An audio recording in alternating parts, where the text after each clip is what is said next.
Okay, I want to welcome you all here tonight. And my name is Shelly Martinez. If you don't know who I am one of our board members for our Community Action Incorporated nonprofit. Yay! So we've got that all in the works, and we're working that out. We have been working on the Uintah Basin Business Revival, which is June 5th. So mark that, plan on the whole day. We've got all kinds of exciting things happening. We have our EIN number 2. Okay. All right.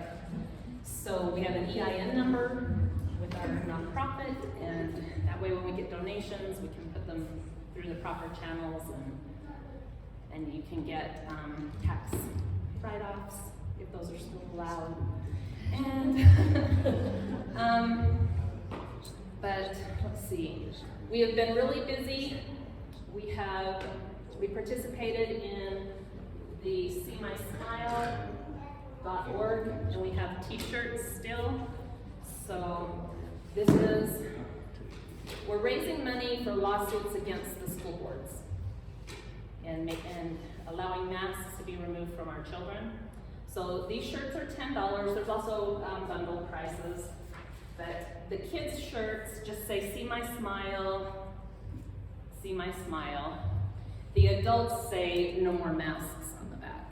But we didn't want to do that with the kids. We just want them to have a fun shirt and not be making a statement. There are stickers that you can put on your car, wherever you'd like to do stickers. There's also buttons that you can get.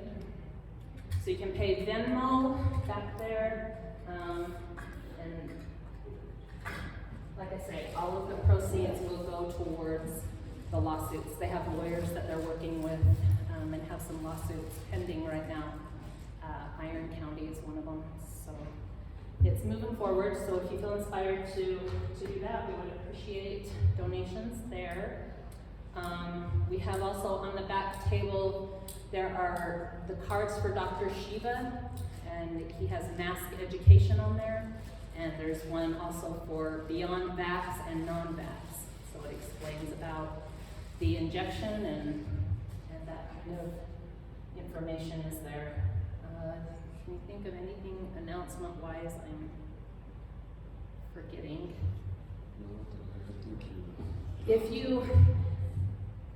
We have our Facebook page, and we also have a Telegram. So if you belong to Telegram, you can go on Telegram and do that. And on Facebook, we're on Facebook. So we're trying to keep you in touch that way, trying to keep you in touch with emails.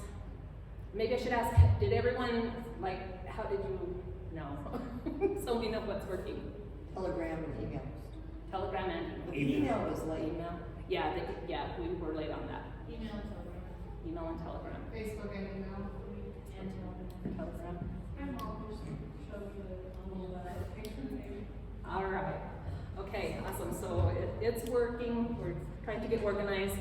Now that we have a nonprofit, then we are going to set up a website and get things more streamlined that way, so that you can sign up for projects or things that interest you. If you have any ideas for classes, things that you want to learn, please let us know, because we don't just want to meet just to meet. You know, we all have busy lives, so we want it to be something that's educational and important and something that you're interested in. So please let us know. And I think we will go ahead. Let's have want to do the prayer first or the pledge first? We'll do the prayer first. Okay.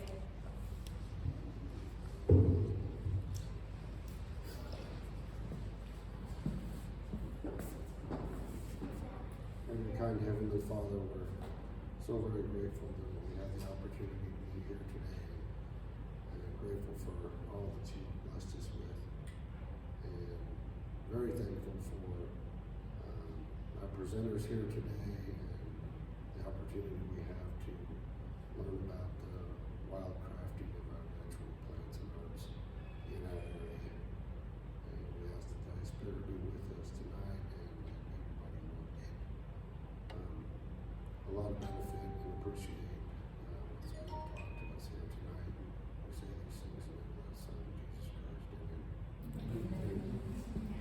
would you lead us in the pledge, please?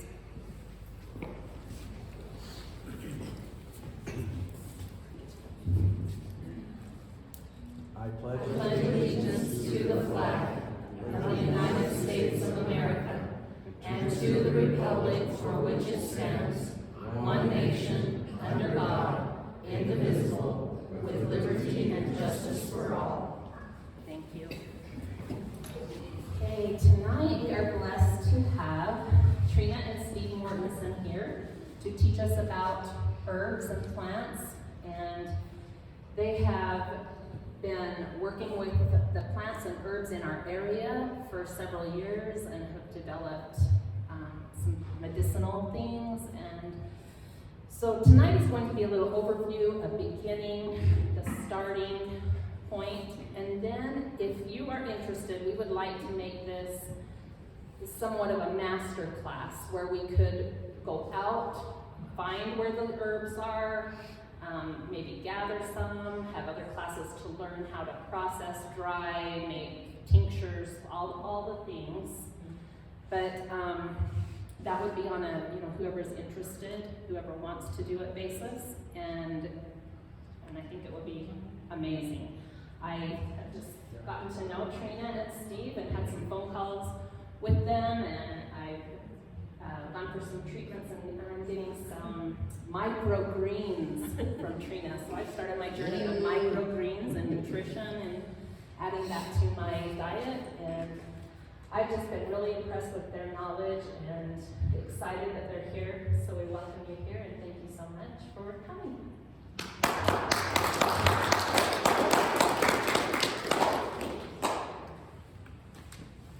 Okay. Well, as you'll learn as an herbalist, we got to take care of the legal issues. We have to go through a disclaimer. The information of this presentation is for entertainment and educational purpose only. The authors ourselves are not physicians, and the contents should be not viewed or taken as medical advice. The views expressed are the opinions of the author and should not be endorsed by any product or practice. The herbs can and do interact with pharmaceuticals. No herbal product should be taken without consulting your qualified physician. And the author of the published disclaim any liability arising directly or indirectly from using the information of the products, plants, or practices mentioned herein. Don't run with scissors. Don't immerse your head in a bucket of water for a prolonged period of times. Don't give your bank account number to deposit to a Nigerian prince on the internet. And don't stick your fingers in pencil sharpeners. Okay. We're taking care of the legal thing. You'll learn about this as being an herbalist. Okay. Before I get started, I'd like to pass around these things, and you can just browse them. One of them has some very graphic stuff in. I think it's that one. Your thing to heart, be very cautious. Yeah. Okay. These are information that we have gained from the herbal school that we've gone to, and that brings to another question. Okay, I want to stress there is more to using herbs than memorizing a bunch of names and what they're used for. Okay? You guys wouldn't go to a doctor if all he did is pick up a pharmaceutical book and open it up and learn a bunch of drug names and then say, oh, okay, now I'm a doctor. You wouldn't give much credibility into it. To be an herbalist, you need to know how the body works, and you need to know how it interacts. And to go a little bit into this, the school that we went to on this, Dr. Jones, he is a doctor, a veterinarian. So he can prescribe all the medicines to his animals, whatever. But he's also a naturopath, and he's an herbalist. He's very fun. You can find his videos and stuff on YouTube. They're fun to watch. He makes it interesting to learn. So I'm passing this around. These are amazing pictures of things that he's done with the herbs. Okay? let's see, let's get back on track. Okay, so as an herbalist, you need to know what chemicals are in the herbs and how they interact with the body. Okay? To give you an example, let's say that you have cramp bark, okay? And most of you will say, oh, I don't know what that is. How many have a snowball bush in their yard? What's that? Snowball bush. Okay? So, traditionally, cramp bark is used for menstrual problems or stuff like female issues around their monthly time. But if you understand what the chemical is in cramp bark, and you find out that you're passing a kidney stone or a bladder stone, you'll find that cramp bark will stop the constriction. It relaxes smooth muscles. So as you're passing a kidney stone and it's going down the urethra, it's like a cockleburr that's going through there. And that urethra squeezing it like this, like putting a cockleburr in your hand, and it hurts. So you find out, oh man, I'm passing this. So you can ease the pain of passing it by using cramp bark because it will stop the spasms of that muscle that's contracting around that cockleburr as it passes through. There's some other herbs that will help you pass it. But if you understand these principles, you can say, hey, I know about this herb here, and it's got these properties. But I've got this problem over here, and it's a smooth muscle too. You know? Or you can say, well, cramp bark, it's antispasmodic, and I'm coughing. Well, your throat is a smooth muscle. So it's very important that you take more knowledge, that you go to a good herbalist school, that you learn how the body interacts and what it does. So I can't stress that enough. You know, when I started out in herbal stuff, 30 years and was dabbling in it, I went and got me a book. And I started looking. By the way, these are some very excellent books right here. Better than some of them that I've seen. Okay? This is written by one of our professors, Stephen Horn, and we'll make reference to him. He was one of the professors in Know Your Wellness. This is another book that came out of that, Know Your Wellness. This is a book that was by Patrick Jones. Excellent using of herbs in the Rocky Mountain area. He's originally located around Boise. And so the stuff that I'm passing around are really cases that he's done. And so let's see, now where did we get me to? My wife says I gotta stay on track. Okay? All right, now there's another thing. I don't know how many have ever listened to the Sounds of Sunday, but Glenn Lawson advertises a book about he walked the Americas. And you wonder, well, how did these Indians, the Native Americans, get the knowledge of the herbs that they do? In this book, it proclaims that their legends say that a great white man came and taught them about the herbs and how to use them. So this is why the Native American Indians had a pretty good knowledge of herbs. And they always had their little leather pouch that they would carry as they hunted and whatever. As they came across the herbs, they would pick them and they'd put them in that pouch. And that was their medicine chest. And they took it wherever they would. And that's where we've got to get to. We've got to be able to get so that you can go out in the wild and you're going by and say, oh, I know what that is. I know what this is. Okay? Now here's a little bit about my story in herbs. As I dabbled in them, I didn't have a testimony in herbs. Like I said, read the book. Oh yeah, this does that, and you could use it. Tried to memorize it. Really didn't get a handle on what being an herbalist was. Okay? So, my wife, she had decided, I told her she had to get a job when I was going to retire at the end of the year. And so she decided she's going to be a naturopath. So she finds a nature path school and she drags me along to it. And I went along supportive, you know, I thought, well, it'd be kind of cool. But as we were going through the classes, and they're learning about the herbs and what they do, the interaction, I said, okay, it's time to apply the knowledge that I gained. So I went through the books. I took these 2 books here.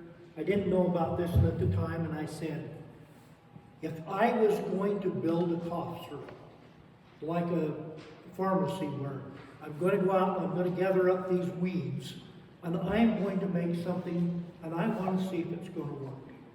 I want to see that if I can make a cough syrup, like NyQuil or something like that, that I can take at night and it'll knock my cough down.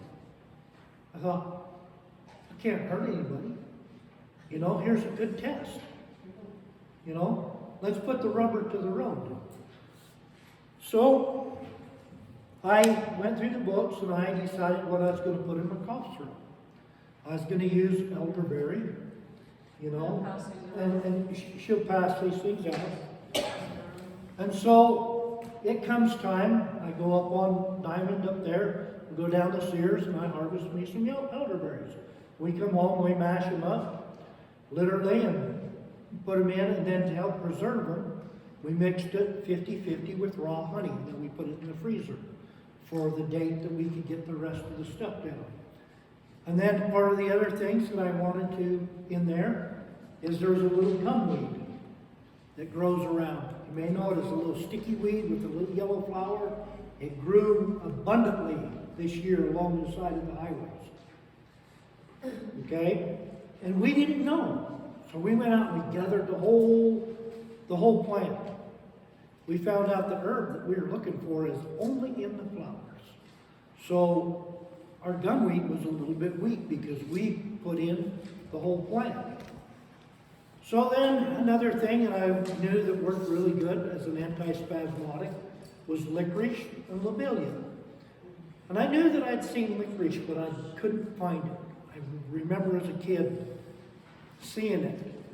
So I couldn't find it, so I went to the herb store and I got the licorice and I got the lobelia, and I went home and I put that in a tincture. And then I went, also while I was out there, I needed some juniper berries. I thought they were juniper berries. This is, how many really know what this is? I'm going to pass it around. Cedar? Pass it around. We can't make gin out of it? See if you can identify that. Is that a juniper berry? Cedar. Looks like Cedar cedar. berry. Cedar tree, yeah. How do you know it's a cedar berry? Well, I tasted them once and they're nasty. Okay. Off a cedar tree. A cedar berry and a juniper berry, they look the same. But as you peel off the outer layer, a cedar berry has one stone in it. A juniper berry has multiple.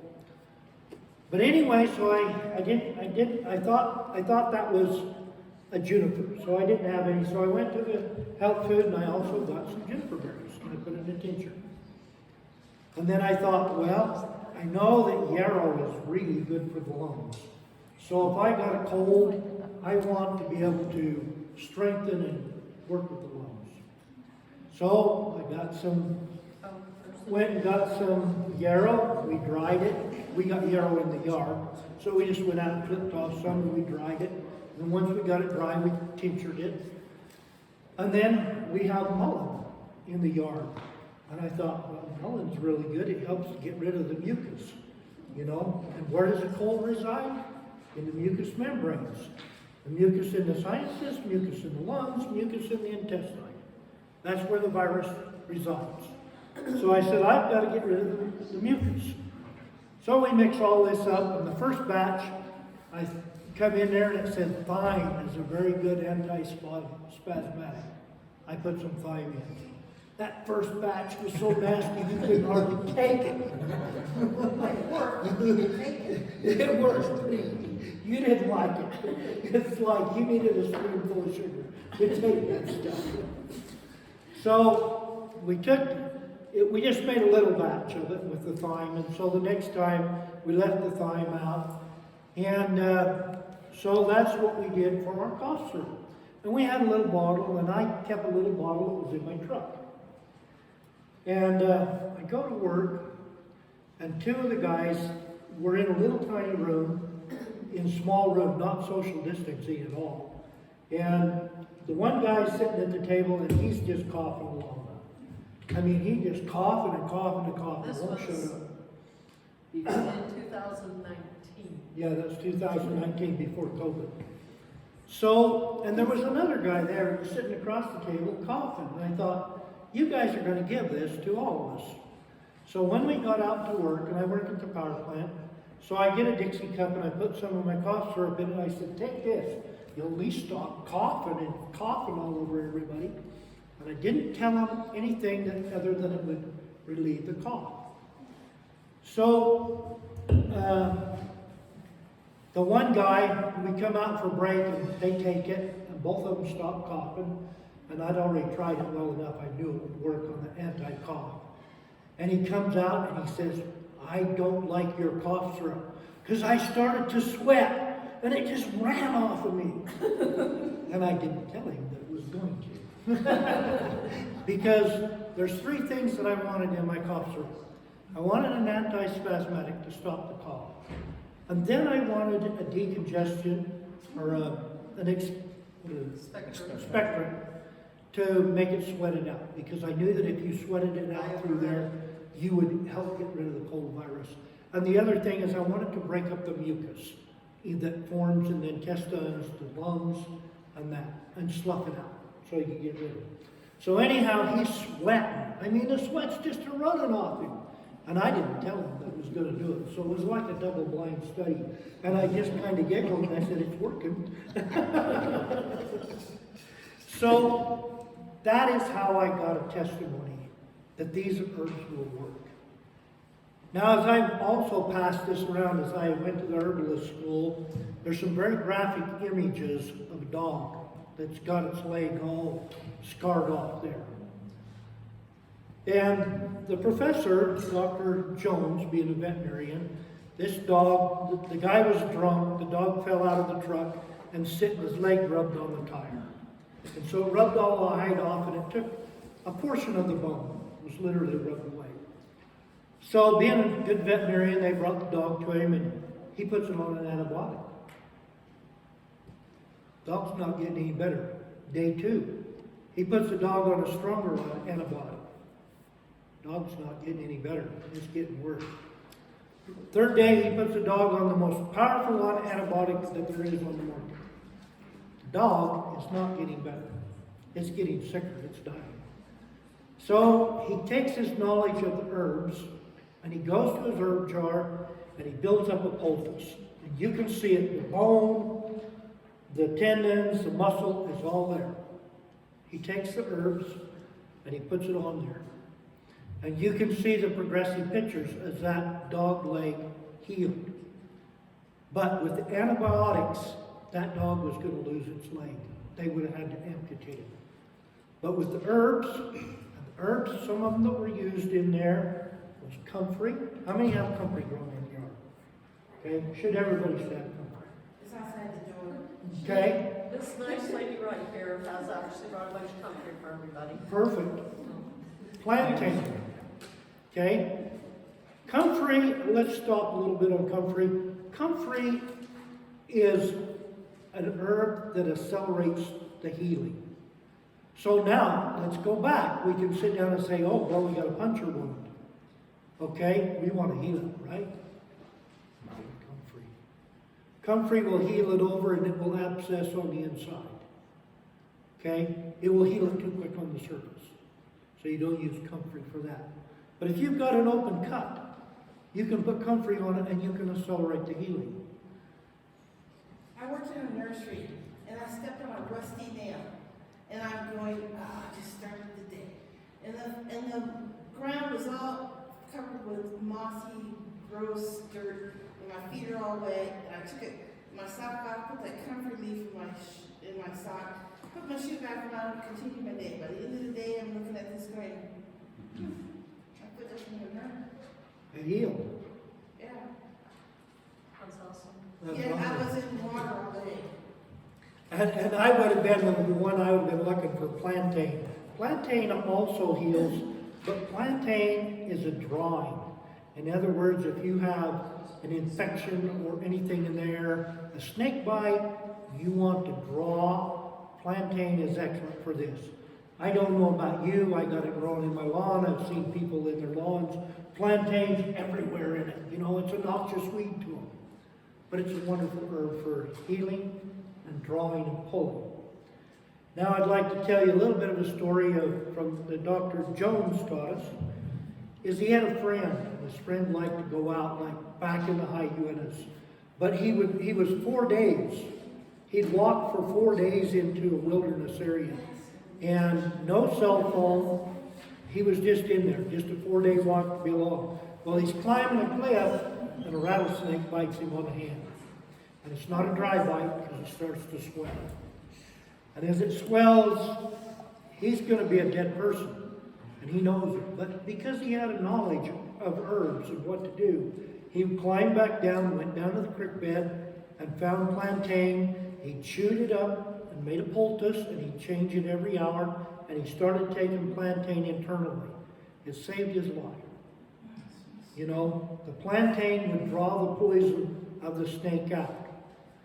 Okay? So, What kind of snake was that? rattlesnake. Diamondback rather. Okay? So it wasn't a dry bite, it started to swell, all the signs of a snake bite. You know, a rattlesnake can bite you, and it can be a dry bite. You'll have the 2 puncture marks, but it'll never swell up. You know, this has happened out at the Gilsonite mine out there a couple of years ago. A guy's putting a pallet, reaches down, a snake bites him, but it was a dry bite. It didn't swell. Okay? So you know there's 2 kinds, so it was a live bite. Okay?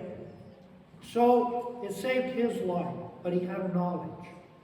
He had a knowledge to be able to identify what herbs were in the wild and what herbs were going to help him. Okay, and that brings me to another one that is in the wild, and another story. When I was a kid, our family went up on Taylor Mountain up here, and we were cutting down lodgepole to build a pole fence for our cows. Well, at the end of the day, my uncle's chopping away, and the axe glances off, cuts through the side of his foot, right into the side. Big old nasty cut. I mean, I've never seen a cut like this as big in my life. It's a good thing it really didn't bleed a lot. When I'm sitting down, we didn't have knowledge of what to do for it. So if you're up there and all of a sudden you got an arrow, maybe you were hunting, you know, and an arrow went through you, and you've got to bleed, you know, you've got to stop it. What do you do? Yarrow. And if you can't find yarrow, what's the next best thing? Finger. Stinging nettle. Stinging nettle, cayenne pepper are all herbistats that will stop bleeding. Okay? Just like regular cayenne pepper. Yeah. Just what? Regular cayenne pepper. Yes. Isn't that burn? Not in a wound. And I will tell you this story. When I worked at Geneva Steel, I worked with a kid there, and when they were kids, they got playing around with the .22. And the guy that was working with me shot his brother in the intestines, in the guts, with the .22. And his mother knew what to do, and she poured cayenne pepper into that kid. And when they got her to the kid to the doctor, they said, because you gave him the cayenne pepper, it stopped him from bleeding out internally. So a lot of your blood stuff and stuff the military uses for blood clotting has cayenne. Talk louder, we can't hear you. I said, so a lot of your military stuff, your blood clot stuff and all that stuff has cayenne in it. Oh. Yep. Okay?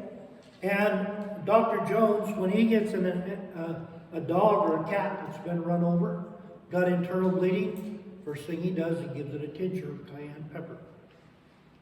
He wants to get the cayenne pepper in through the cells into the bloodstream so that he can stop the bleeding.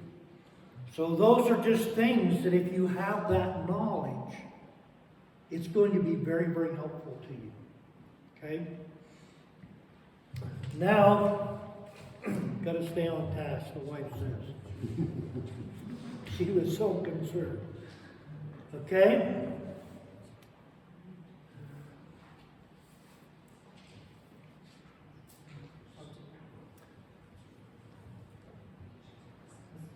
Okay, we're down to it. You're cleaning out your shed. You know, everybody's springtime cleaning time.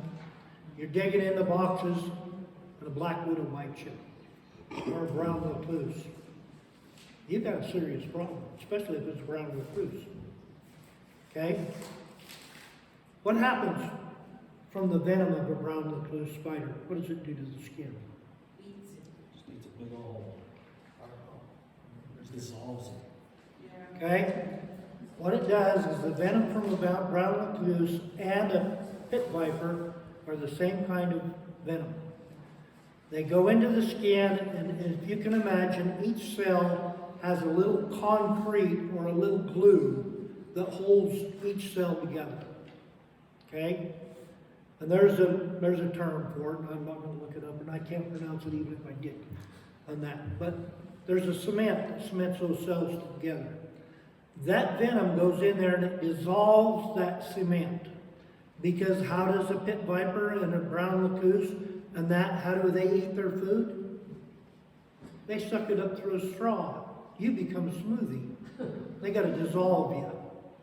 Okay? Kind of a graphic approach. But basically, they've got to dissolve the cement of the cells so that they can suck them in and draw them in that way. So, how many of you people have purple coneflower in your garden? Okay? Purple coneflower, it's called echinacea. Echinacea, the chemical in echinacea is the same thing that helps you cement that cellular stuff back together. Okay? So it will actually stop. And if you look in that handout, you can see that by using echinacea on a spider bite, and then also taking it internally, you can it won't progress. The skin will stop dissolving and falling apart, and it will actually just heal up. The Dr. Jones has done it many, many times. He will not use anything but herbs on a spider bite, and he'll turn them around every time. And while we're speaking of wounds, how many people know what gangrene is? Okay? As you know, just before a limb gets gangrene, there's a line that starts to form. Okay, you've probably seen it. Did you know that you can turn it around? How many people of you have mallow growing in your garden? Mallow. You probably spend a lot of time out there hoeing to try and get it out of there. As the little cheesies? Yeah, I like to get those. Stick the little cheesies? Yeah. Okay? That's porcelain. Yeah, Yeah, all that too. and you can use mallow in a salad. We'll get through that. We'll go into it next. And a lot of wild lettuce. Yeah. That's popular. But- And Yeah. So speaking with that stuff too, like a lot of your old timers and that back in the day used to use tobacco, like the original chewing tobacco, to put on open ulcers and that. So my mother was a caretaker for an older lady, and she had a huge open ulcer on her leg, this big, and it was just eating out. She'd been to the doctors for months and months and months, and nothing was happening. Nothing was happening. My dad actually conned him into using, it was the plug tobacco, and he made a poultice out of the plug tobacco and had it put on her leg, and that it literally healed her up, and it was an open ulcer. It's pretty crazy stuff. Yeah, that's what I'm saying. Understand. And he could have used comfrey, plantain, to accelerate. Calendula is good for an antibiotic to help keep the infection out of wounds. Okay? Calendula, I tried to grow it in the garden. The deer eat the flowers as soon as they come out. They love it. And they love the calendula. So, let's see. This is another little story I want to tell you a little bit about while we're on mallow. You know, it has wonderful herbal properties, but mallow can be eaten just like you would put it in a salad. And mallow is good for you. And my wife, she can go into all the properties of what mallow is good for if you eat it, and she'll probably maybe bore you to tears because she has all this stuff.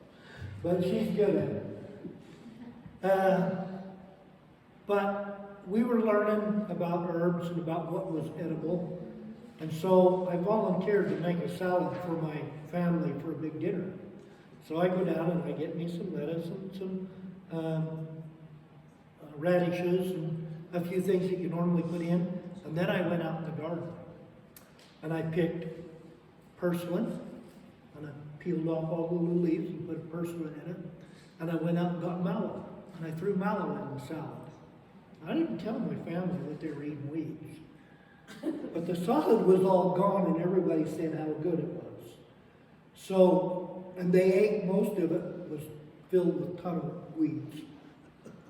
So, if you're out in the garden and you're saying, that purslane, it just is there, and you're hoeing and you're digging and you're burning and trying to get rid of it, just start eating it. It's high in omega-3s. Very high in omega-3s. Very good. And you need to make, see this is omega-6. I got too much of it. I need more omega-3s. Okay? So now we talked a little bit about mallow. Okay? I want to back up just a little bit. Okay, there's a formula for spider bites. It's echinacea. It stops the dissolving of the cells. Plantain to help draw any of the venom out.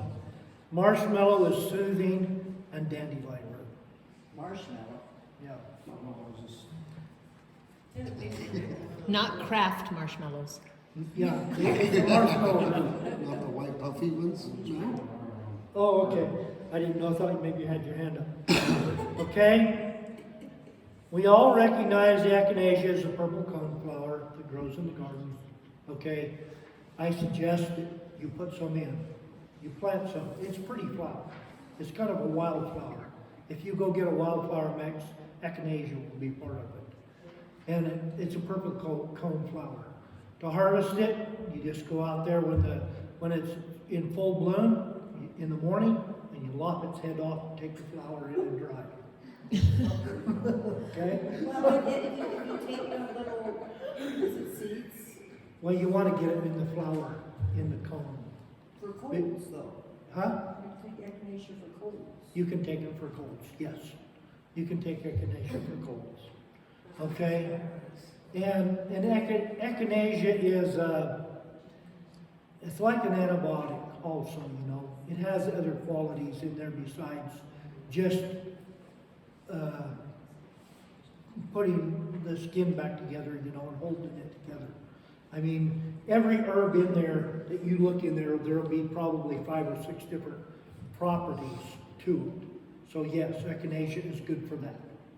Okay? But I didn't use echinacea in my cough syrup because I found there was other things that would directly address the areas. And echinacea, you want to build your immune system up. So another thing that would build your immune system up, and I'm going to deviate, really take a little bit of her thunder, That's okay. Go ahead.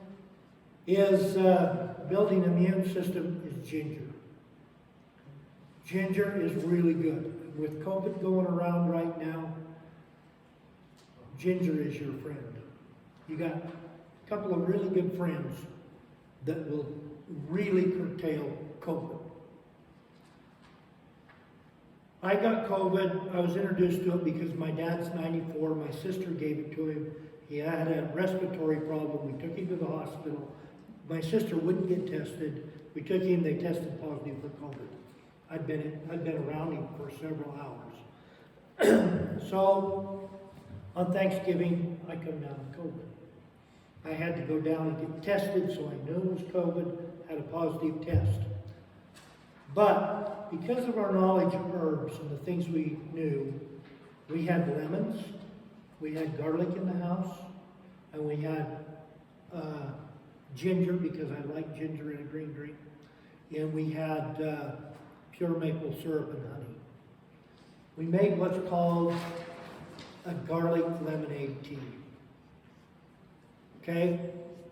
What you do is you take 3 cloves of garlic, put them in a blender, take a lemon, a raw lemon, you peel the yellow off, discard the lemon, put it in, grind it up.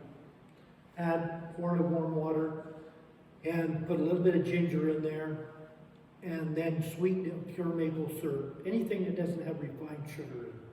Don't want any refined sugar. Drink that quart. Okay, what does it do for your body? The ginger builds immunity. What does the garlic do? It's antiviral. COVID is a virus. So we boost garlic into the bloodstream to get rid of it, to help it kill the COVID virus on contact. Why do we use lemons? Vitamin C. Vitamin C. Vitamin C, but that's not the main Alkaline. reason. What does our sad diet put us in? Does that flush out the toxins? Part of it. But when we eat stuff, lots of meats, pot, it puts our body into Processed foods and white flour products. white flour. It builds our body into an acid state. Okay? When your body's acid, it gets sick. That's when sickness sets in. So we want to move the body from an acid state over to an alkali state. So the lemons, don't know why it does it. You think lemon's acid, but it turns the body alkali. Okay? So we put the antiviral in there, the ginger to boost your immune, and then we move the pH. Did you say you want to use the rind? We didn't use the rind. Peel off the yellow part, keep the white part on. It has a lot of bioflavonoids. You just cut it in a couple of pieces, throw it in the blender with your garlic cloves and your honey or your 100% maple syrup. It's not that junk you get from the grocery store. It's 100% pure. And then warm water, and then just a slice of the ginger. If you can handle ginger, some people can, so that's optional. So but you're just eat sneaking a it. slice in there, you're not blending it in, you are blending it. No, Oh, I just threw everything in the blender, blended it up. I knew he was gonna get sick the day before he got sick. We were supposed to go for a Thanksgiving trip, and we were going clear to Nevada and Utah, southern Utah. And I just kept having these visions in my mind of him being just laid out. And I told him, we are not going. And he says, I'm fine, get the car packed, we're going. And I was like, okay. Got the car packed, 8:30 Wednesday night, we got the call that had the COVID. And so he had been over there a lot. He's like, well, I guess you can go. And I says, honey, we kiss. That means I'm gonna have it too, you got it. He came down with it Thursday morning, Thanksgiving Day, so we were grounded on Thanksgiving Day. I just danced around and made the meal anyway, so I had to do something. But I had a mild head cold and a headache. Lasted 1 day. Everybody knows COVID policy, 2 weeks off, mandatory when your company finds it. So guess what I got? I got almost a 9-day paid vacation. We went biking on the McCoy Flats. We felt fine. She got it a day I later. got it Friday night, and I got the fever and just the achiness. Neither one of us lost our taste or smell. So it was late Friday night is when I got it, and then all day Saturday, and then by Sunday, I was like, let's get out of this house. What are we doing? And We went out to also, McCoy Flats, got the call saying that he had been positive, so I knew I had it too. And then Monday we went out again to McCoy Flats to do some more biking, and Tri-County Health Department was like in shock. Like, what are you doing? You could get someone sick. Steve's like, well, I guess if you're worried about the jackrabbits. Because I mean, there was nobody out there, it was just us. And then, like you said, we did take, there's called a season blend tea that you can get at Smith's, and it has echinacea in it.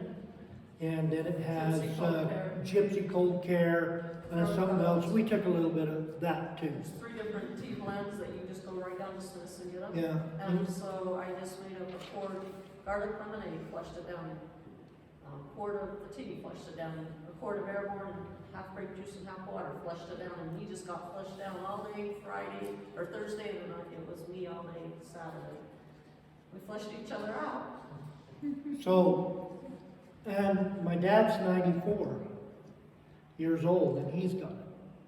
Now, he lost his taste, he lost his appetite, and he's pretty sick. You know, he's starting to get over it a little bit, but he has all of the symptoms that we couldn't get then. So we went over there. I said, Dad, you're going to drink this. We took the lemonade tea, That was hard. and we had to literally almost pour it down, and he'd take it, and he's not used to anything sour. And he'd rub his face. And it's like, so we had to make up a game, you know, because he watches Gunsmoke all the time. So we had to tell him that Kitty said he had to take his drink, but we got the lemonade in him, and we got the echinacea and the tea in him. And then I left him with a garlic and cayenne pepper pill, because I'm only going to get lucky to get one herbal into him. Okay? Because he's an old man and I'm not taking that, and he doesn't believe in herbs.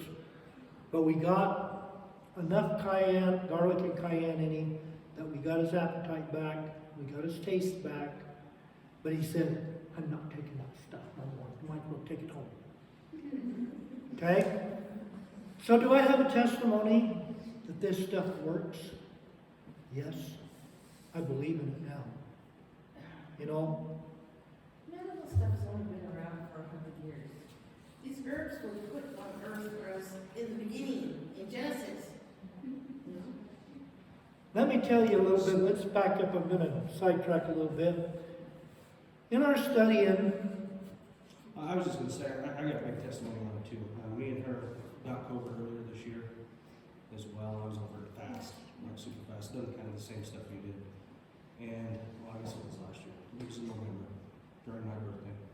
And, but before that, we haven't had a cold or any sicknesses for 7 years since Mhm. we've done everything herbal. yep. 7. So that one we did get sick, but That's it wasn't, awesome. it wasn't bad. But for 7 years we have had 0 colds or anything at all. Yeah, that's really good. So, have I become a believer? Yeah. I now have a testimony of it. Before, it was like, yeah, everybody talks about it. So what I'm going to admonish you, and I think what I'd like to see, if I could get anything, is for you people to catch the vision.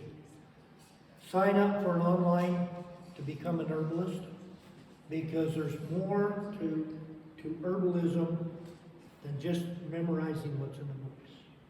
It's understanding how the body works. We talked about passing a kidney stone, you know, that, well, who would think that cramp bark that you give to a woman for when she's on her menstrual period would work for a kidney stone or would work for a cough? But once you understand which parts of the body are smooth muscle, which ones are this, then you can say, oh, this works here, it works here, it works here, it works here. And that's what's going to make you so that you're really good at this stuff when the time crunches. Okay?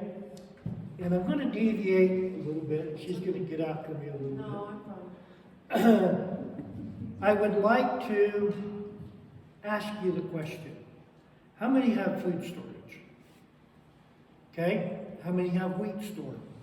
What was that? Wheat. Do you have a wheat grinder to grind it? Okay. No wheat, but I have bread. All right. You got 2 rocks. The point is, in being an herbalist, we're going to run up against a problem. If I want to make a tincture out of the herbs that I gather, because a tincture will last forever. It has an infinite shelf life. The next thing is a tincture is the fastest way to get it into the body. You put it under the tongue, it's going to be absorbed right here in the mouth, right into the bloodstream, right down. Okay? I can make a concoction, I can make a tea, but it has to go through the digestive system. It has to go through all the things. The liver is going to try and filter out like it does a prescription drug, so I'm going to lose some of its value. But if I need it in the bloodstream and I want to bypass the liver, I put it in this tincture. Hard times, we're going to have all this wheat, but with no grinder to make a tincture out of it. No electricity. No electricity. It's really right here. But, so we have got to be able to also look at become like our old ancestors and learn how to distill alcohol. How many of you have thought about having a still and knowing how to use it? You're the wise ones.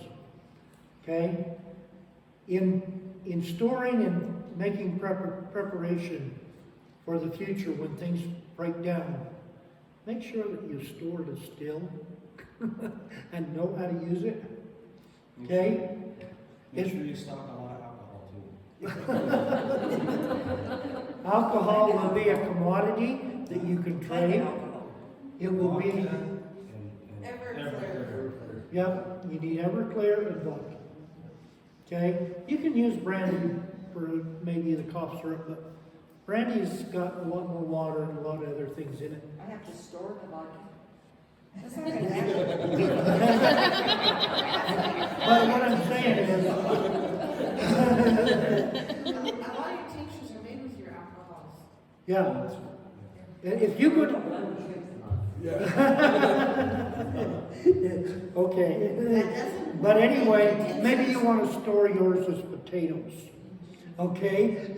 So it's going to take you a week or two to make the vodka, to make the tincture. So, this is one of the things as we're making preparation for hard times. What's the wheat formula? I guess I missed that. Like, is wheat part of the tincture? No, I was making reference Oh. that if you're storing wheat, But if you don't have a grinder, you can't make it into flour. So I was making a correlation that if you have the wheat and you don't have a grinder, it's not going to be very good for you. It'll be out like the Indians were just. Yeah. That's mortar and pestle. Yeah, you'll be out there using the rock or the stone. The stone. Okay, so I'm just saying, kind of think of whatever we use in the herbal industry. Think and prepare, how do we get the stuff that we're going to use to do it? Okay? And get that knowledge and make preparation. Whether I'm looking into, I want to get a still so that I can distill it. Okay, now as we're also talking about herbs, there's plenty you can see, lots of herbs in there, marshmallow, mallow, gumweed, calendula, and Trina will go into those. Black-eyed Susies, there's the coneflowers, flax. You know, I'm going to go through a lot of lobelia. Lobelia is good for, it's an antispasmodic. I'd like to tell you a little bit on marshmallow and mallow and hollyhock. You can, Talk about that. oh, Howard's talking, oh yeah, she's not going to let me off the hook on this one. I had a weed that was growing in my raspberries. And I would try and kill it, I would try and spray it, I would do whatever, and I couldn't get rid of it. It had a pretty little purple flower on it, beautiful flower, but when the seeds come out, they would get on your clothes and stick to you worse than the cockleworm. You just, it's like, I think they would jump off of the plant and attack you. And that's how easy they were to get on there. And Trina kept telling me, she says, you need to find out what that is. I just looked at it and I said, we can't kill that. It looks too So, sweet. There's something good about that. I set out to find out what it was, and I didn't have a clue even where to start looking, because I didn't know a name on it. So after we were looking it took me about a couple weeks, all of a sudden I come up with it and I said, that is hound's tongue. And hound's tongue is really good to use on wounds. The leaves are great. So after that, I got my scissors, I chopped the leaves up, and I went and dried them, put them in a powder for a wound powder. I put them in with comfrey, plantain, and some echinacea, or some calendula, and a little bit of cayenne pepper. And you might say, why do we put cayenne pepper in wound powder? Cayenne pepper is going to accelerate blood flow. Okay? And so while we're kind of on the wounds and that, in that thing that I passed around, there's a lady that had cancer tumor about this big on her head. And they went and they surgically removed it. Okay? And they said, well, your option is we want to do a skin graft from right back here. What do you think that skin graft's going to look like on her head? She's going to be the butt of Moody Jones. Okay? She didn't like the option, and she knew about Patrick Jones, who's a homegrown herbalist, and knew of his success with wounds. So she goes out there now. He mixes up comfrey, plantain, a little bit. The first time he put a little bit too much cayenne pepper in, it kind of burned, I guess, a little bit. And he put in some calendula, and I think he put in some marshmallow to soothe it. And she put that on her head. And that skin grew back in until she had a scar this big, and she even had hair growing back out of her head. Wow. So all of a sudden, she's not going to be the butt of somebody's joke. Okay? That is miraculous. I mean, that wound was probably that big around. We healed it all up. And then, while we're on that, I'm going to break into this because this is kind of funny too. Dr. Jones had a little Yorkie, and it got burned somehow, and it burned all up its back. And so he knew that the only way he was going to heal this up was to use the poultice, the wound salve, or the wound poultice. So he puts a poultice on the little Yorkie, and the little Yorkie goes like this, and the poultice is gone. He shook it right off. He kind of just got it right on, so he puts it on there, bandages it up, tapes it on, the little Yorkie does this, poultice slides off. So he takes his knowledge of what he has, and he goes and takes all the stuff that he puts in his poultice, and he puts it in a teapot. He makes a tea out of it. Now he puts it in a spray bottle, and he sprays the little Yorkie with the tea. There's an older gentleman that had the Yorkie, so he said, will you take this spray and you spray the little Yorkie? And he wanted him to spray it 4 times a day. But the guy was old enough that he wouldn't remember. He said, well, every time the little Yorkie goes out to potty, you spray the little Yorkie with this tea.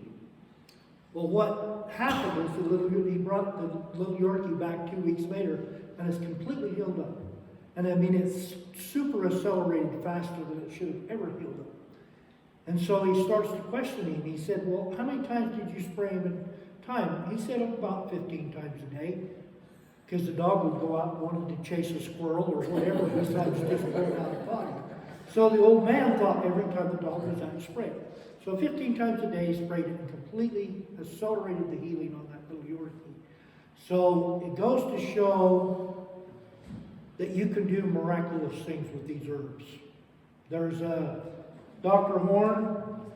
I don't know how you get to be a doctor of herbs, but he has a PhD as an herbalist. Had a lady down in St. George, and her boy broke his arm like little boys do. They go out, do stupid things. 2 times. And so they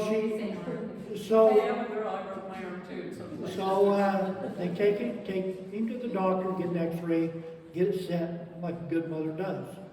Then she started to use comfrey, plantain, And I don't know whether she gave it internally or how she applied to comfrey. I'm not too sure of that.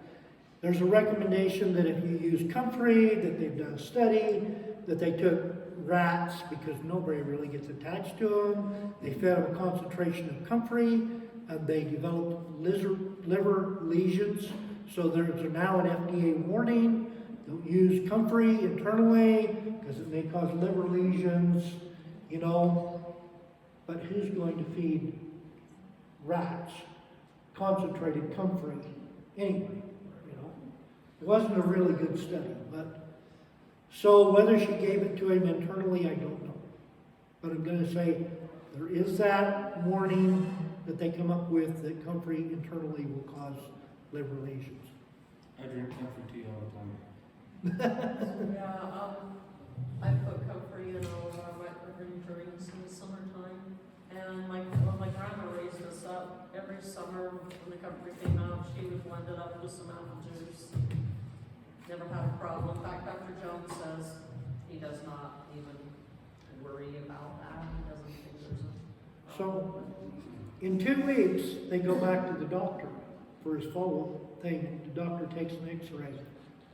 And he comes out and he said, that bone's completely healed. You took a broken bone and you cut the healing time by 2/3. Whatever she did with the comfrey. Well, if you had a cast on, I'm suspecting that they she probably, couldn't have pulled it. probably wasn't there. It was probably taken internally. You know, and it was for a short period of time for 2 weeks. I'm suspecting that that's what she did. The doctor come back and he said, what did you do? She said, I didn't do nothing. You know, you don't want to confess to a doctor that you're using herbs. You know, that don't fly very well. The doctor got very belligerent. I don't know whether she ever told the doctor exactly what she was doing, but she's told Stephen Horn the story that she used comfrey in within two weeks, completely healed bone. So that's a testimony for stuff that you can grow right in your own yard. Okay. Tell about the comfrey poultice that you put on your knee and how you scraped it. Oh. I've got arthritis, getting old, you know, that time. So I go down to the urgent care, and they go in and they give it a shot. And I'm looking up on the wall, and he's got this picture of a joint that has arthritis, and I'm seeing this mylar sheath is deteriorated off of there, and that's what causes the arthritis, the bone to go bone on bone, is that mylar things, and I'm thinking, that means that maybe I can heal this. So I go down and I get some Dr. Christopher comfrey salve, and I start to place it on my knee. And I put a little bit of cayenne and stuff to accelerate the healing, and I start putting it on there. And all of a sudden, it's been almost a year now, and the pain's gone. I still have stiffness from there in my knees, but I don't have the pain. So whether that healed that mylar sheath, I don't know. But I know that the pain is gone. And all I've done is take the Dr. Christopher comfrey salve and put it on there. And while we're speaking about salves and lotions, that's another fun project to work on. My boss has dermatitis, and so he said he would be willing to pay me for for a lotion. So I go and I make up the lotion for dermatitis, put it all in there. I get the coconut oil, warm it up, put the herbs in it, let it sit there for several hours in there, and I get the water and I get a tea, because in order to make a lotion, you use like an oil and you use water, you know, and then you homogenize them together, and that's how you get a lotion. If you don't do anything like, oh, and I put beeswax in it. I put beeswax to help thicken it. And so I blended it all up and I gave it to him, and he said, I didn't ask him anything about it, but he volunteered. He said, that lotion really helped on my dermatitis, and that we used it. So I guess it cleared it all up. He's never complained about dermatitis. And again, he hasn't asked for any more lotion. So as an herbalist, you're going to say, hey, I can't really hurt this person in that. So maybe it'll work for him, you know, that approach. They usually will. But you can sit down and come up with different ways that you want to do this. Okay? Now, since we're on herbs and weeds, I'm going to bring up a new idea out here. I need to talk about cedar berries, but I don't know how much time I've got to. Just a few. Okay? And you got 2 more herbs here in my hands. Let's say before I go on to this, I want to talk about this one right here. Okay? How many know about Dr. Christopher, the herbal doctor? He's passed away now, but he was pretty popular back in the 60s. Anybody ever heard of him? Anyway, he has a patient that has a bladder problem, or a kidney problem. So he tells his patient, he says, I got this urinate problem. So Dr. Christopher says, go get some juniper berries and make a tea and start taking it 3 times a day. Well, he comes back in a week and he said, Dr. Christopher, it didn't help my problem. My bladder problem didn't go away. And Dr. Christopher says, well, what are you taking? Well, he found out the guy was taking a cedar berry because it only has 1 berry in it. He said, well, let's change it. And the guy says, oh, no. He says, I'm diabetic. And he says, since I started taking this, I don't have to take as much insulin. Okay? Really? Yes. If you have diabetes, type 2 diabetes like I do, this is an excellent herb for the pancreas. There's Use the berries, cedar berries. but you do the berries, not the. Yeah, you use this part here, but you need to dry it for a year to get the turpentine out of it. But if you dry it, then you can grind it up, you can tincture it, you know, however you want to take it in capsule or tincture. But this is wonderful for type 2 diabetes. So what happens if you was to freeze dry those? Would you accelerate that? You might, I don't know. That's something we'll have to experiment with. Okay, there's a couple of things that you need to take for the pancreas. Cinnamon's good, we all know about cinnamon. Okay, and you need to take vanadium. Chromium. Chrome and vanadium is the minerals that you need. Cinnamon and I think it's bitter melon is another good one. And it slips my mind, there's one other. But this one here is a powerful one. Okay? I've heard, according to the studies on this, people have actually cured type 2 diabetes by taking these and strengthening the pancreas. Okay?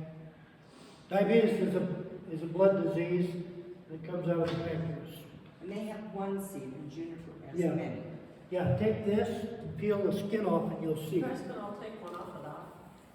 Well, I was going to earlier, but I didn't want to. No, you can go ahead. But I want you to peel it So I off. have a little tiny neck knife at home, it's a mosquito knife. Yeah. Do I need that to peel? You can just use your fingernails and scratch it off. It'll come off None with of fingernails. those cedar trees right now. How You can can you look tell on if this. the turpentine's all on from it? Just by usually what people will say, they say you need to dry it for a year. There's some other herbs out there that you need to dry for a year. I've been, just off the top of my head, there's so many herbs out there I would have to look it up. But there's certain woods that you can't use. They're actually toxic until after they've dried for a year. This is the turpentine. Well, there's some other chemicals that will evaporate off, and so you don't want to use them until it's been dried and cured for a year.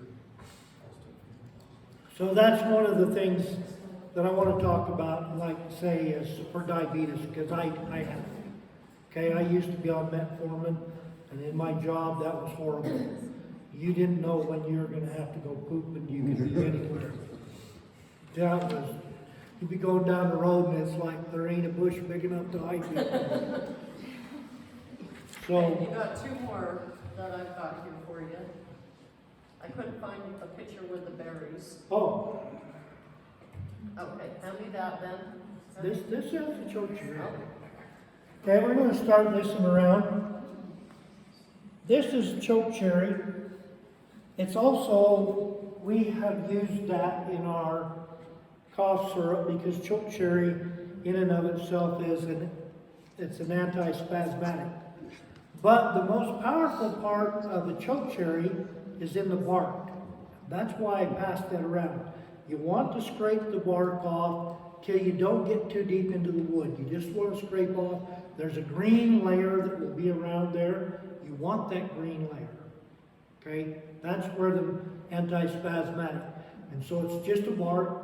You're going to be pruning your choke cherry tree. Keep the branches. Scrape it off. Then take and put it in a quart jar and go get you some Everclear, put on there and soak it. Now, making tinctures, I want to talk about this. The rule of thumb is that you soak them one lunar cycle, about 30 days. A tincture has to soak for 30 days. So if you make a tincture today and you put the alcohol in it, and the next most important thing when you make a tincture, you put on that jar, not on the lid, on the jar, what you put in there and the date you put it in there. Because if you put it on the lid and all of a sudden you're out here pressing and lids get mixed up, you're mixing up your medicines. Don't do that. Make sure that you put the labels on the jar. Either get a piece of duct tape, write them on there, whatever, but it goes on the jar. Okay, not on the lid. So if you're looking, just to kind of go off subject, for the Everclear and that, go to Dinosaur to get it. You have a big chance. Yes. For Vegas? Yes, I do. Don't get it wrong. Yeah, I will agree. I'm a bootlegger because I buy it by the case and bring it back to use it. Okay, and so I also wanted to pass around, we're going to talk about this one next. This is just crank bark. What? Crank bark. That's just a thing off a snowball bush. Snowball bush has like this big, like it looks like popcorn balls. Snowballs. Yeah, about this big around. They're white. And they'll come out. That is crank bark. I wanted to pass that around. I should have done it earlier. So that's Okay? the bark of- You want to harvest these in the spring. When you cut these out, because that's when the most chemical is coming up from the roots. You want to get your choke cherries in the spring. You want to get your crank bark in the spring and harvest them now. Okay? I would like to go into cattail. We don't have any of them around here, I don't think. I don't know. How many acres of cattail do you think we might have? Hundreds and hundreds. All right, now we got to find a. We used to go in their house and take them apart one with this. Okay, cattail is a wonderful herb. You can use the fuzz off the top. The pollen can be made into bread. The fuzz can be used. You can use it as a clotting agent to help establish wounds. It's also soft. You can put it inside your clothes to help insulate in the wintertime. The roots and the little shoots that are coming up right now are wonderful to eat like asparagus. Okay, and there's abundance. And the cattail itself, well, it's green, like corn cob. Yes. Okay? And I got a look right here. And you need to read that about the cattails, honey, because you have some good stuff on it. I got a. It's one of the most useful let's see, this is 8, 9. Okay, the brown spikes can be dried in the sun and used as tinder or even a temporary torch. So natives once used cattails in mattresses and other insulating absorbing needs. Due to cattails' unique look, it is very difficult to unidentify a mature plant, which could be very helpful when foraging for food. To harvest the starch of a cattail plant, clear the exterior root, and then brush it away, wash it in clean water. And after a small bit of the root sits in the water for at least 5 minutes, the starch will start to settle to the bottom. Careful, pour off the water and steep this and repeat several times, and eventually you're going to generate get the starch off of it. But I was looking exactly how many tons cattail will generate.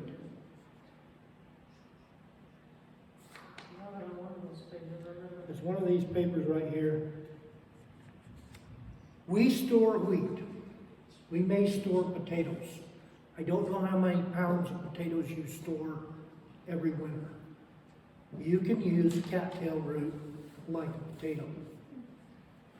How many tons or how many thousand pounds do you think that you can harvest off an acre of cattails per acre?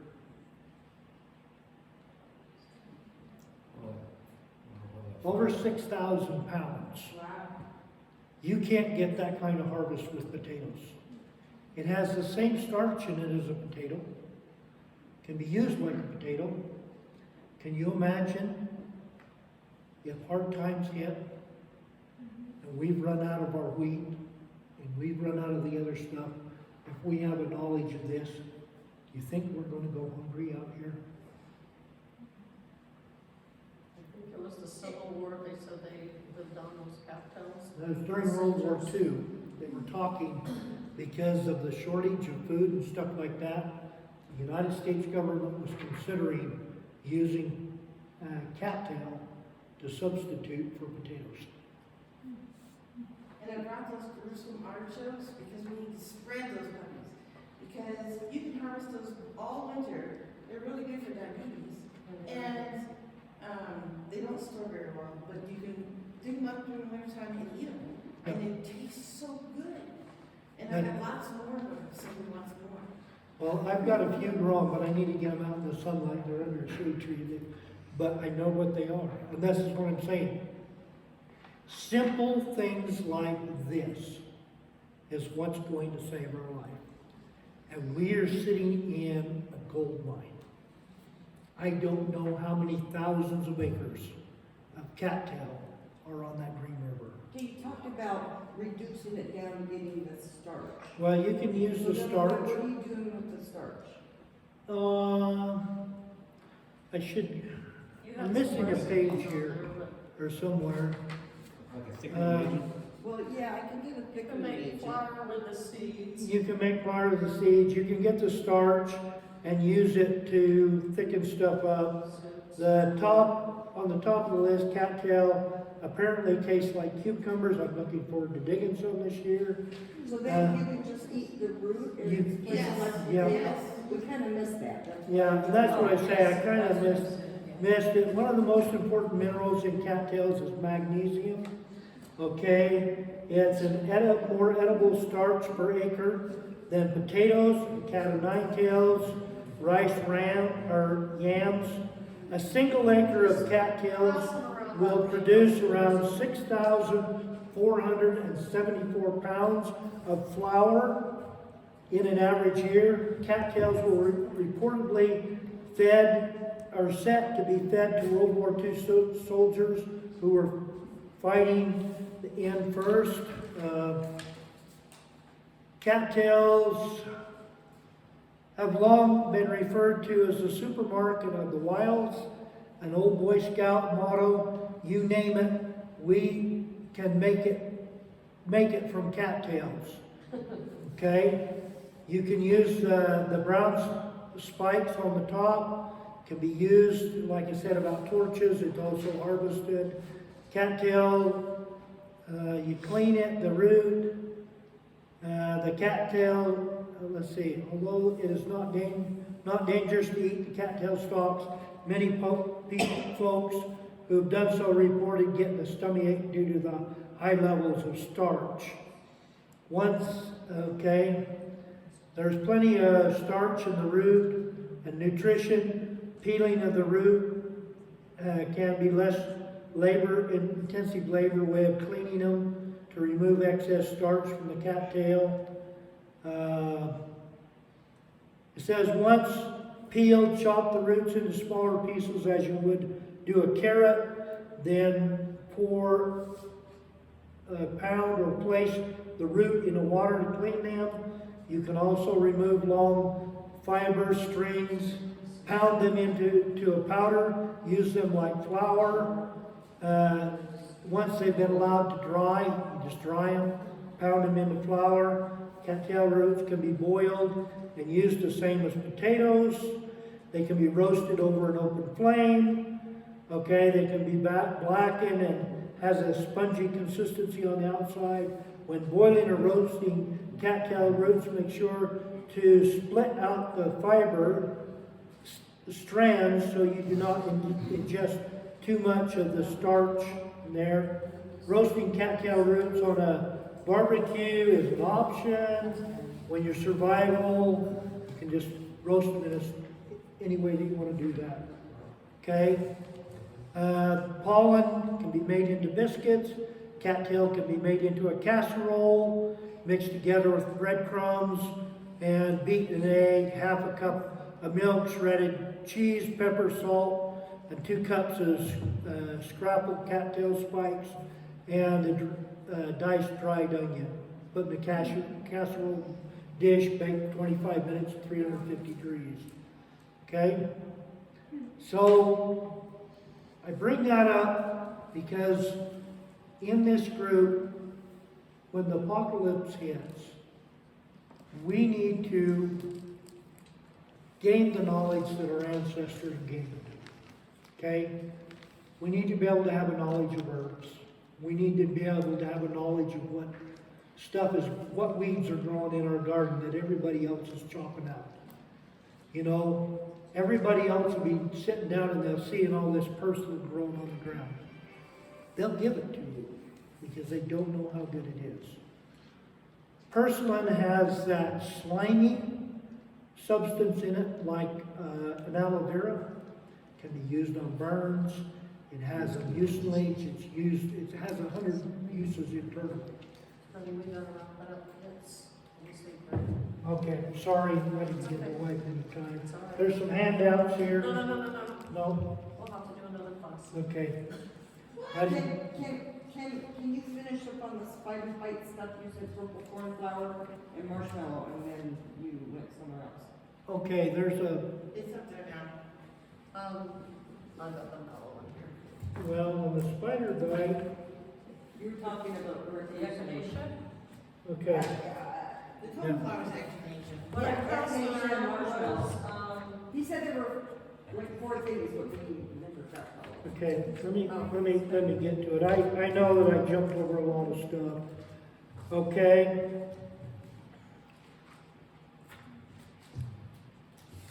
I'll pass around the mallow and the purslane. Okay, some of the things that you're going to use on a spider bite is plantain, lemon balm, echinacea,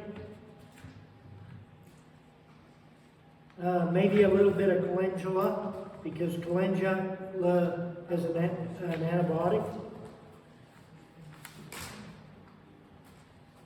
Are the things that here's the snakebite brown recluse spider. These are echinacea, plantain, marshmallow, dandelion root, and you can add salpalomeno, but not necessarily. You don't have to add that to it. That is what they use on a spider bite. Hey Okay. Steve, we have some people that are asking if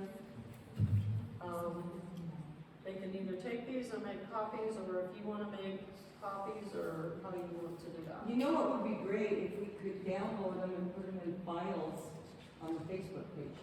These can be downloaded from the Homegrown Herbalist. Okay, many of his videos are on YouTube. So if you just look up Patrick Jones on your internet, the Homegrown Herbalist, there'll be stuff like this and you can just download them. But we could do files. We have a Facebook page. Yeah. And we have a file section, we can upload stuff in files. Yeah. And people And- can, who want help with something like that. And what I'm saying, not all of this stuff is public because we had to pay to go through the course. And so we agreed to keep some of it because that's his lock, stock, and barrel. You know, that was his close, but there's some out there that is free from his website, from the Homegrown Herbalist. But I think this is called what is called the white version. I think this is available. This one on,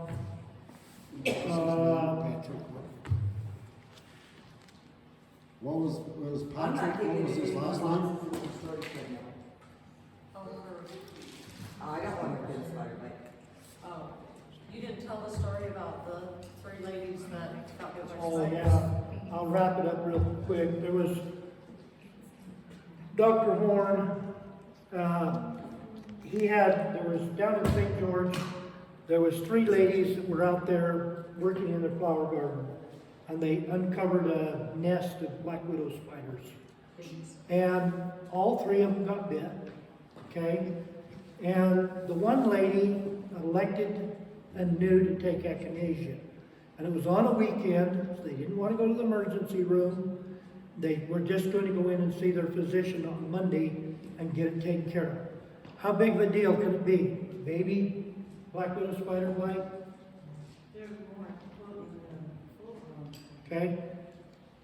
The 2 ladies that didn't do anything died. Oh my. It cost them their life. The lady that took the echinacea and used the herbs and the plantain on it, she lived. Okay? Your knowledge of these herbs will save your life. Okay? You don't know when you're going to get injured and you're going to have a bleeding problem. You don't know when you're going to get bit by an insect. And I didn't get to go into it, but like say the little sticky gumweed that's so good for in your cold medicine.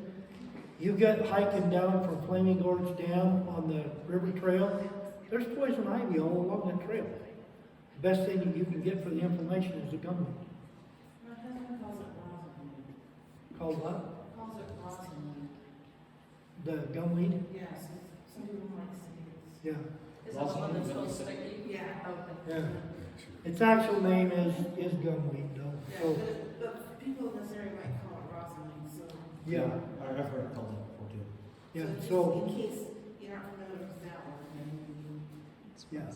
And I should be encouraging this to be able to use the Latin names of these herbs, but I can't pronounce them. But sometimes a word, that way if you use the Latin term, because people will call an herb by 4 different names. You know, you can go through there and they'll call it this, and this, pigweed, you know, and all of the other things. Pigweed's edible, and we can go into more on what's edible, but you just can't cover it all in an hour and a half. But I hope I gave you an insight that, you know, I recommend this guy. You know, he does a husband and wife thing where both of you can take it for the same price. He was running a discount for COVID, you know, for about $400 or $500. You can sit down, it's an extensive course, you take it online, and the knowledge that you get out of it is incredible. You know? He has uses, and that's why I say, these pictures, you know, he's done it. He's documented it. You know, he sells herbs there. And if you want an herb that you know is a given amount of the chemical in there, you go to Nature's Sunshine because they test for it. They're the only herb company out there that tests for the chemical that's supposed to be in it. But then I didn't get to say that. I want to get into one thing in closing. There's what they call neurolingual testing. Not every herb that you take for a given problem will work for you. So how do you know? How do you know what herb is going to work for what problem? I would give you the thing is learn how to neurolingual test. Neurolingual testing is And you got some other subjects. this a whole other. Yeah, it's 8:35, we need to wrap it up. Okay, there's all these body points for neurolingual testing. There's all these digestive points. If I want to know if your HCl level in your stomach is too high, I can press on a point right here on the side of your rib cage, and you give me a number from 1 to 10, and I can tell you how far it is out of whack. Now, I can also give you the herb for that, and I can retest it within 30 seconds, and I can tell you if the herb's going to work. This is valuable to you because it's the same thing that the doctors used to do when he goes around, he's poking around here and give me a herb. Well, you're telling him he's pushing on neurolingual points. Then he writes a prescription, it goes to the lab, you spend a lot more money, then he writes, you comes back and says, oh yeah, your liver might be out of whack. Well, you can test for liver points, and you can see which herbs work. Now this book, I put it together, but it's got a lot of copyrighted material. I cannot sell it. It's got herbs in here, the nature sunshine, what you use, and all of that. Here's the points, herbs you use on them. But it's a class that's a whole new animal. But you can put somebody on the table right here, and within an hour you can tell. You don't have to test every point. And one thing about neurolingual, it breaks down into 5-element theory. There's a personality that fits. Every one of you will fit into a category of whether you're water, metal, earth, fire, or wood. Okay? A wood feeds the fire feeds an earth. The controlling factor is the kidneys. If you want to put the fire out, you use water. Okay, and it controls if you've got an overactive heart. You want to work and build up the kidneys because of the water that controls the heart. And that's a whole new animal. So where do you get that book? You can. Well, I think Steve could probably sell it to you for the cost of I could probably print it off, but a lot of this work in here is not my work. This is what will get me in trouble, as I can't find that chart. And if I sell it, I could be an infringement of copyright. So, but you can test gallbladder, you can test the sequel valve, small intestines, large intestines. Okay, I'll see if I can get you a call. Shelley, if you want, We'll teach you how to do it too. Huh? We'll probably have to take you and I teach you could how to do probably it. fill up another class with what I was going to do. What do you guys think? Would you like to learn more? Just ask. So, yes, and we will post this on our Facebook group, and people can also let us know, give us feedback. We appreciate you so much.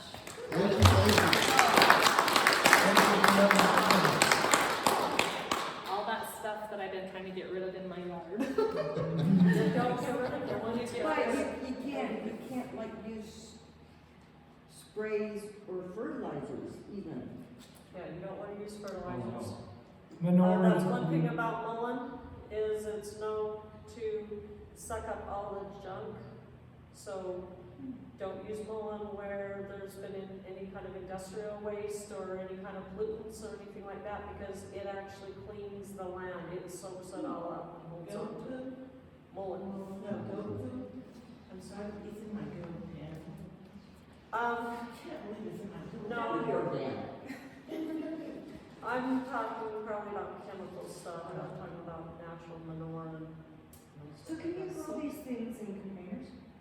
Yes, Talking about mullen? Yeah, Well, oh, you yeah. probably could, but you're gonna need a nice big one. I didn't even get to talk about catnip, you know, catnip is great for babies, colicky babies. You know, you can, if the baby's nursing, you can give it to the mother, she'll pass it through the milk, help to solve colicky babies, you give it, make a tea, give it to them in Well, their you're mouth. about 38 years too late. I've been told that on many things.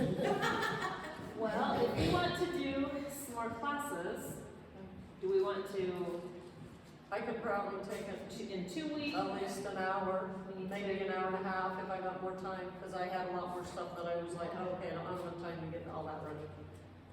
But Okay.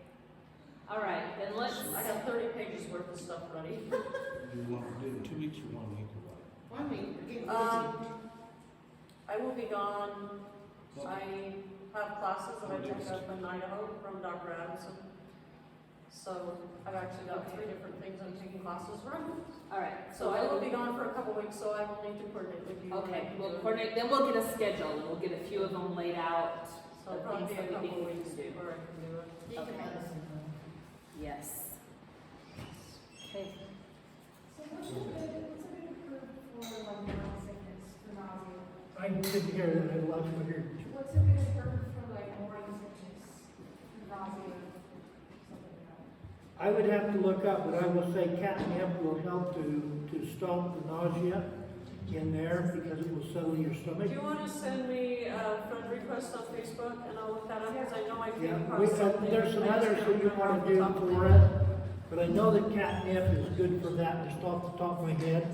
And you can make it into a tea, it's good for infants, you know, you don't have to worry about, you know, being pregnant and Oh, we're kind of saying. What about the t-shirt? Oh, okay. Wasn't that red raspberry? Thank you, everyone, for coming. You can answer questions, visit.